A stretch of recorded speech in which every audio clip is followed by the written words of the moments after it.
Hi, welcome to my channel.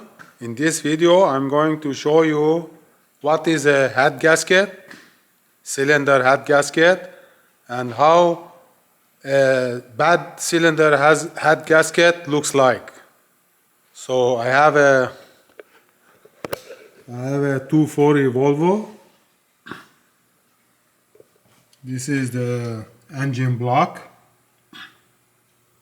and this is the cylinder head. So between the engine block and the cylinder head there is a gasket,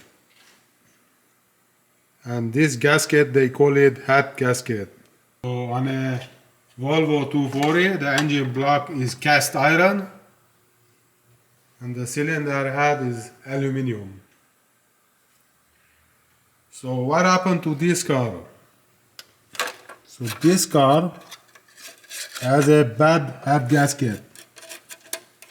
So what happened is that cylinder number 4 was burning antifreeze, coolant. And the reason why it was burning antifreeze, as you see over here, there is a split in the gasket. So now this car is 32-year-old car, is 1990 Volvo 240. This is the original head gasket on the car. So after 30 years, the head gasket gave up. This car didn't even have overheating problem. All of a sudden the head gasket gave up and the coolant started to go in the cylinder number 4. So what happens if a little bit coolant goes in the cylinder number 4, you start burning antifreeze and you're gonna notice a white smoke behind the car coming from the exhaust. So all these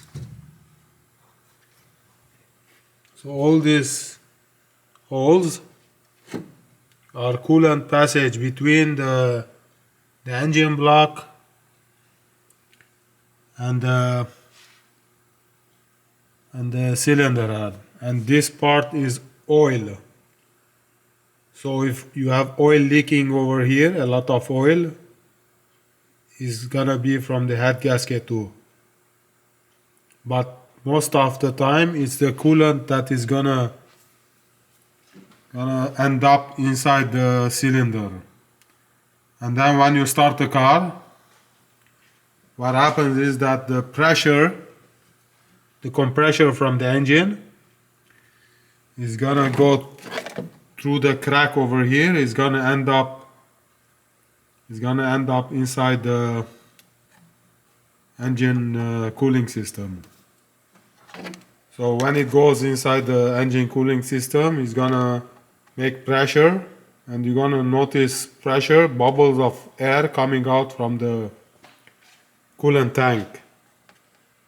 So if you have a problem with the head gasket, you're gonna notice that you don't have external coolant leaks, or you don't have heater core leak, but you keep losing antifreeze, but there's no visible leaks from outside. Most probably your engine is burning antifreeze. But if it's burning a lot, then it's gonna be very noticeable. You're gonna have very bad smoke in the back. So if the engine burns coolant, the smoke is white. If it burns oil, the smoke normally is bluish white, but it has a bluish tone on it. And if you're burning a lot of gas, if your mixture is very rich, you're gonna have black smoke in the back. So there's 3 kinds of smoke most of the time that the car is gonna show up in the exhaust. So basically this cylinder was full of antifreeze. So when you start the car, the piston is going up, is compressing the liquid, but you cannot compress liquid. So what happens is you blocking the crank from turning over. So in this case, the starter on this car broke down. As you see, the front part of the starter is broken. and the reason why, because there was a lot of load on the starter, and the starter trying to turn the crank but was not able to turn the crank, so you keep on trying to start the car. At the end the starter gave up. So there was a head gasket problem. It ended up to have another problem with the starter. So this car needs a starter and a head gasket job. So in order to fix this this problem, of course, there is a new set of head gasket, valve cover gasket, exhaust gaskets, basically half engine gasket kit. So this car is gonna have a new water pump, new timing belt. After that, the car will be in better shape.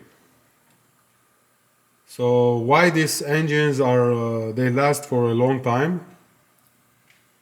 Because even if the timing belt breaks on this engine, so the timing belt, if the valve is open completely, the piston is not gonna touch the valve. So if you have a broken timing belt, nothing is gonna happen to the valves. So this is the advantage of having a 240 Volvo. So if your timing belt breaks, nothing happens to the engine. You can change the timing belt and you can start the car again. But if it's a 5-cylinder Volvo, 6-cylinder Volvo, it's a different story. When it breaks, then you're gonna have damaged valves, and then it's gonna cost you much more to have your car fixed.